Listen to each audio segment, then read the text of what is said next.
بسم اللہ الرحمن الرحیم۔ شروع اللہ کے نام سے جو بڑا مہربان نہایت رحم والا ہے۔ نبی صلی اللہ علیہ وآلہ وسلم کے ساتھ قریش کی بدسلوکیاں۔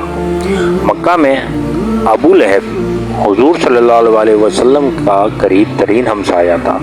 دونوں کے گھر ایک دیوار بیچ واقع تھے۔ اس کے علاوہ حاکم بن عاص، مروہ کا باپ عقبہ بن ابی معیط وغیرہ آپ صلی اللہ علیہ وآلہ وسلم کے ہمسائے تھے۔ یہ لوگ گھر میں بھی آپ صلی اللہ علیہ وآلہ وسلم کو آرام نہیں لینے دیتے تھے۔ آپ صلی اللہ علیہ وآلہ وسلم کبھی نماز پڑھ رہے ہوتے تو یہ اوپر سے بکری کا اوچھ آپ صلی اللہ علیہ وسلم پر پھینک دیتے۔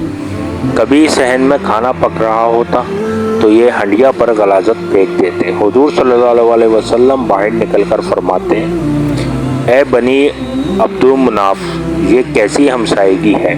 ابو لہب کی بیوی ام جمیل، ابو سفیان کی بہن نے یہ تو مستقل وطیرہ ہی اختیار کر رکھا تھا کہ راتوں کو آپ صلی اللہ علیہ وسلم کے گھر کے دروازے کے سامنے خاردار جھاڑیاں لا کر ڈال دیتی تاکہ صبح سویرے جب آپ صلی اللہ علیہ وسلم یا آپ صلی اللہ علیہ وسلم کے بچے باہر نکلے تو کوئی کانٹا پاؤں میں چبھ جائے۔